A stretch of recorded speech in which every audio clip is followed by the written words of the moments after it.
We've done factoring.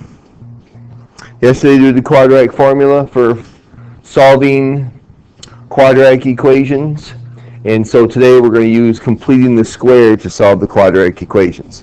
And I actually, as I do, the more and more I do this, I actually prefer completing the square over the quadratic formula.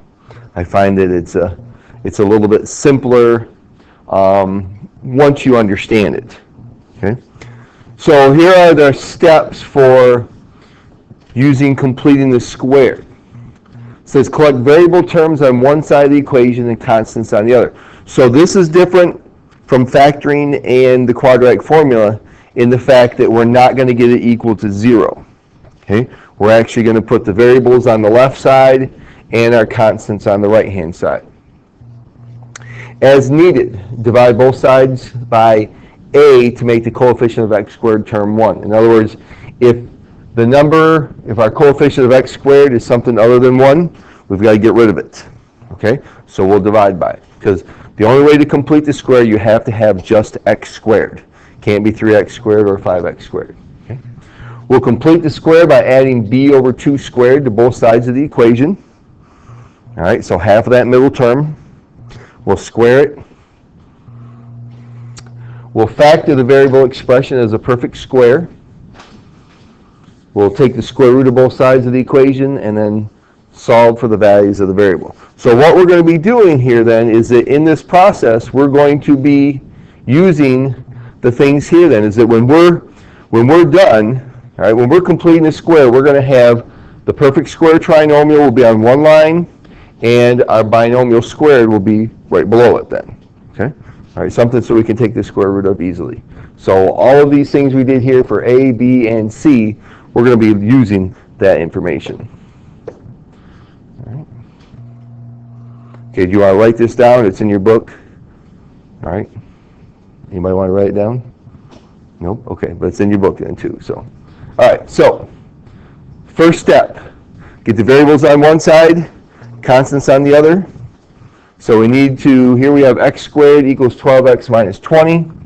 So we need to move the x squared to the left side, or the 12x. So we're going to subtract 12x from each side to start.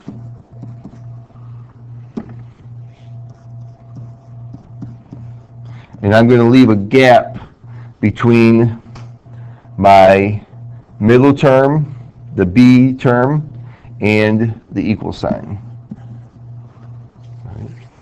You always want to leave a gap there because we're going to complete the square on the left-hand side then. So we got the variable terms on one side, constants on the other.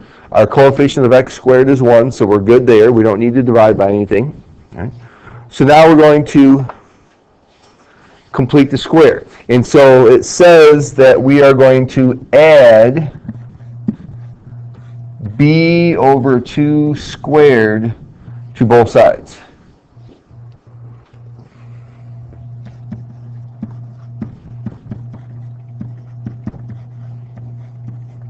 All right, so what's b in this case?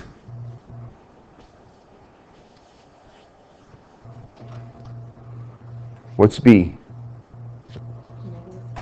Okay, negative 12, because it's always, b is the coefficient of x.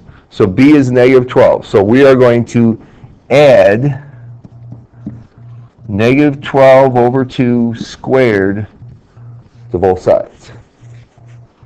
All right, what's negative 12 over 2? What's half? Okay, negative 6. When I square negative 6, we get 36, right? So we're going to add 36 to both sides. And then we're going to write this then as a binomial squared. So it's x minus b over 2. So x minus 6 squared then is equal to 16.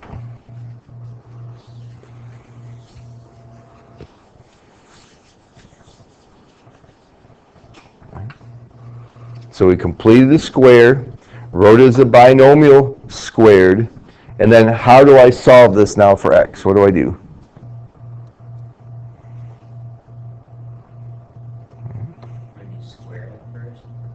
Okay. Multiply it out? Okay, we don't want to do that because we just got rid of that. All right, so we just got rid of that. So what do I want to get rid of? Okay, yeah, I want to get rid of the 2, so I want to square root this. Okay, take the square root of both sides. So now we're just going to take the square root of both sides.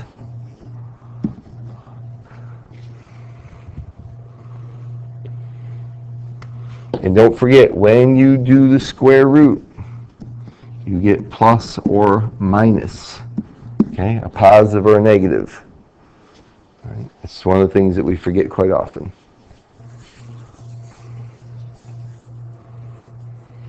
All right, then add 6.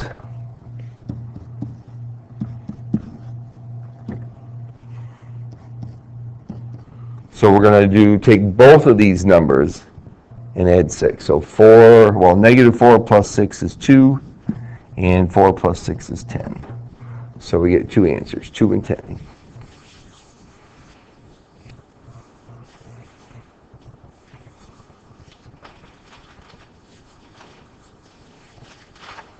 All right, so you should always check these then. All right, and one of the ways you could check them is with your calculator. I'm going to do it by hand right at the moment, but you could use your calculator to do it. Let's see, so we got 2 squared equals 12 times 2 minus 20. All right. So 4 equals 24 minus 20. All right, so that's true. All right, so that one worked. All right, so 2 works. All right, try 10. 10 squared equals 12 times 10 minus 20 is 100 equal to 120 minus 20. All right, yes it is, okay, so it worked. All right, so you could just check them by putting it in your calculator to see if they work too. All right, so 2 and 10. Okay, let's look at another one.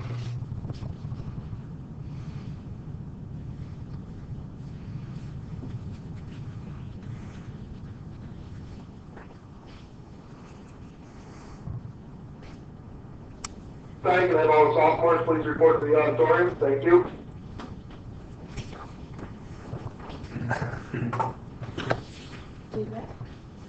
All right, it won't be too long.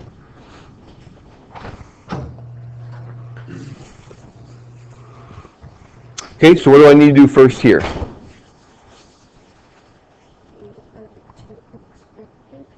Do what?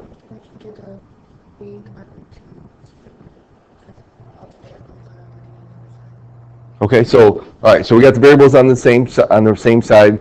Should we rewrite them? Put x squared first. Okay, let's do that.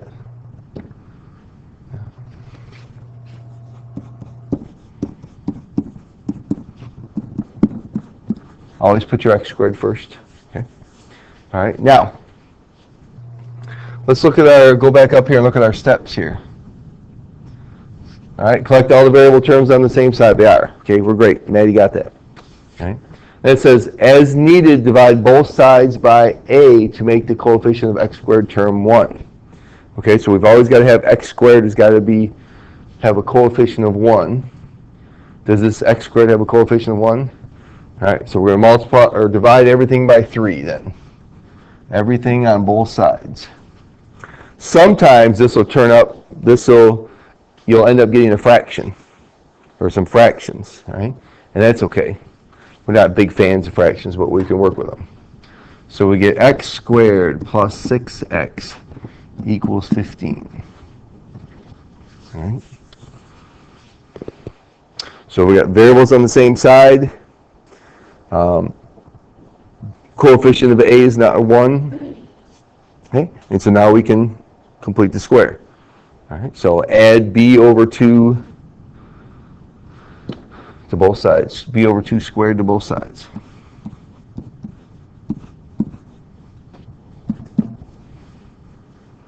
All right, and 6 over 2 is, and 3 squared is 9. Okay. So then we write it as a binomial squared. And so since this number here is 3, 6 over 2, we'll have x plus 3, that quantity is squared.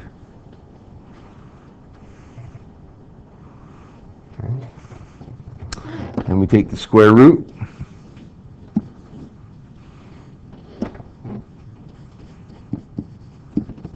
Don't forget the plus or minus. Now, can I simplify the square root of 24? All right. Okay. We can, so we want to do that. All right, before I write that in there, let me simplify it.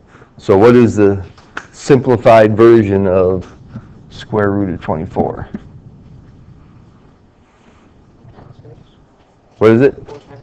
Okay, 4 times 6 is 24. And the square root of 4 is 2. All right, so 2 square roots of 6.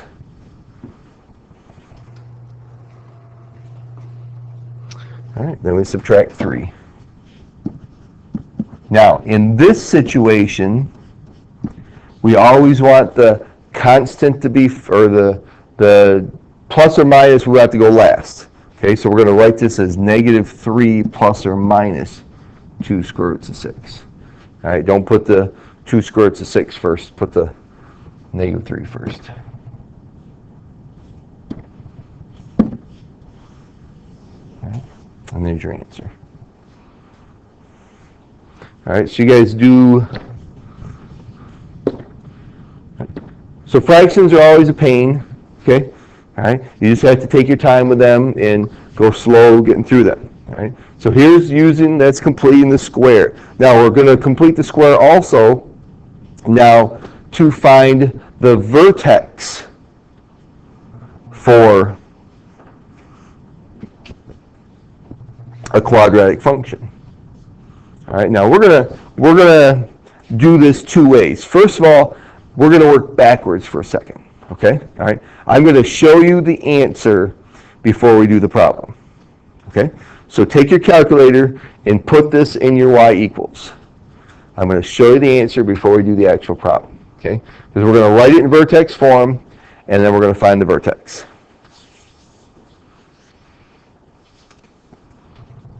All right, and here's a reminder up here. Here's vertex form, which gives us a vertex of HK.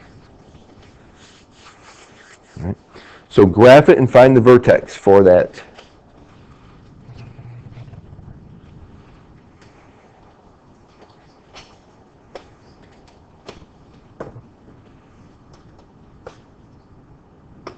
It's kind of, I think it's kind of a tough one to find the vertex for, which is probably on purpose. All right, let me graph it. Let's see what we get here. Our numbers are kind of big. X squared plus 12x. So we know the vertex has to be below negative 12. Okay? Because it opens which way? Which way is this one going to open?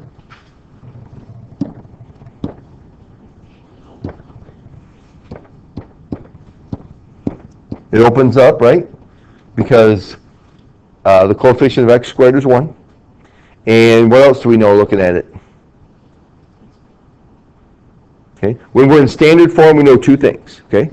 We know which way it opens, and we know the y-intercept. Okay. We know the y-intercept is negative 12. Right. So I know that on my graph then that, oops, I know mine's bigger than yours. Okay. Sorry, you still can't see it. Zoom 6. I know that on my graph, the y-intercept has got to be down here to negative 12. So this graph, it's opening up, and it's got to open up this way here. Okay, so my vertex is way down here somewhere. All right, so I can't even see it right at the moment. So I'd have to change my window a whole bunch to see it. Okay, but I'm going to do it just to, let me see here if I can find it real quick. I think it's about that far down. Oh, there it is. Okay. So here's the vertex right here. So I could actually use my calculator, expand my graph, and find the vertex. Say, hey, all right, I know how to put it in vertex form because I can find the vertex. Well, how would I use my calculator right now to find the vertex? If I can see it, okay? So I changed my y-min to negative 100. Trace. Okay, all right, so we'll trace. That'll get us close at least.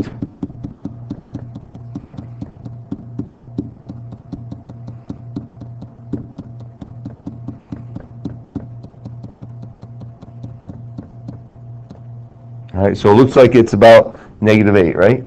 All right, so I'm going to, since I've hit trace, I'm just going to type in -8. It'll give me the x value. I hit enter. There you go. -8, -76.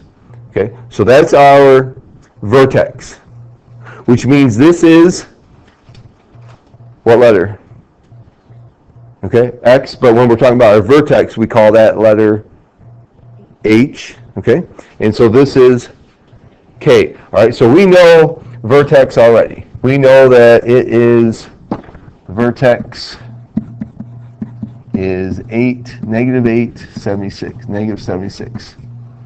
Okay, we got our vertex. All right, but we're going to use completing the square to actually find that. Okay, by hand.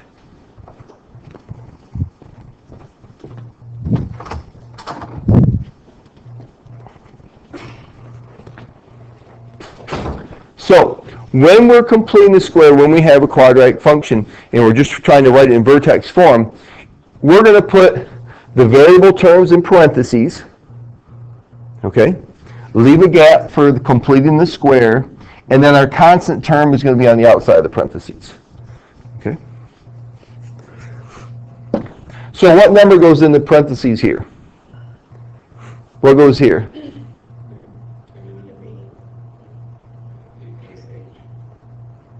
What, Jake? But not in here, though. No. We're completing the square here. Okay, this says x squared plus 16x plus what? Right, 16 over 2 squared. Okay, so what's 16 divided by 2 is? 8, and 8 squared is? 64. Okay, so we're going to, notice, we're going to add 64 in the parentheses, and then we're going to subtract 64 on the outside of the parentheses. Because we're working with the same side of the equal sign, so whatever I add, I also have to subtract because it has the equal 0. Over here, we had to add the same amount to each side to keep it balanced, right? Here we're still doing that same thing. We have to keep it balanced, so since we're doing everything on the same side, if I add a certain amount, I've got to subtract that same amount. So we get x. What's half of 16? 8. And minus 76. So our value for h here is -8. Our value for k, -76.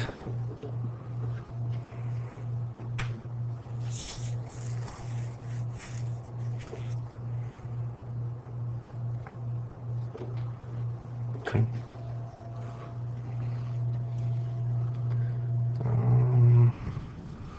Yeah, why not? All right, we'll do this one, even though it's got a fraction in it, or it's got a 3 there. Okay. All right, so we want to, once again, we could graph this and find it. All right, let's do it by hand first this time.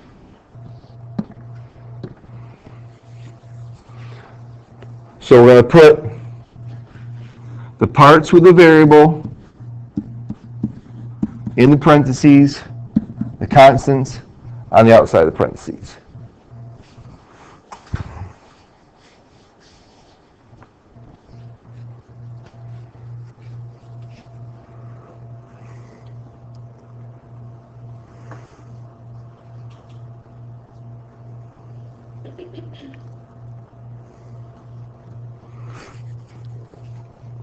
Now, remember, to complete the square, this has to be just x squared.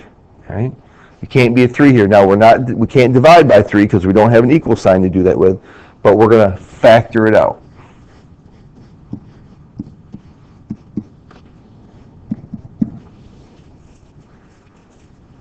Right?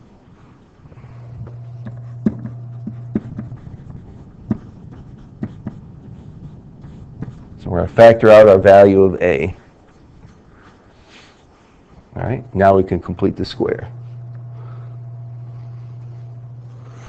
So we have 3, oops. All right, so back to that. right, so we're going to do half of 6 here, right? Okay, so this is going to be plus negative 3 squared, half of 6.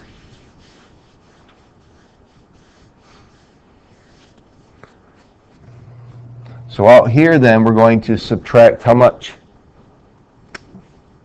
Okay. All right, it would be 9, okay, except for we have this number here. Okay, so this number here is 9, right? Okay, but this is 3 times 9, which is 27, so we actually have to subtract 27 because of the coefficient of x squared. All right, so we have 3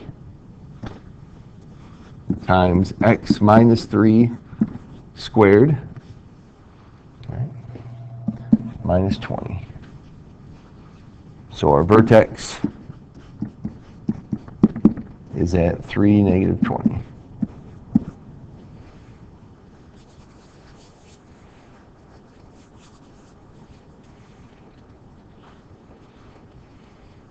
All right. You probably only have like one of them, I think, in there, the homework. So. All right, so there's some tricky pieces to it, okay? But it's not overly difficult to do, just you have to pay attention as you're going along. Okay? All right.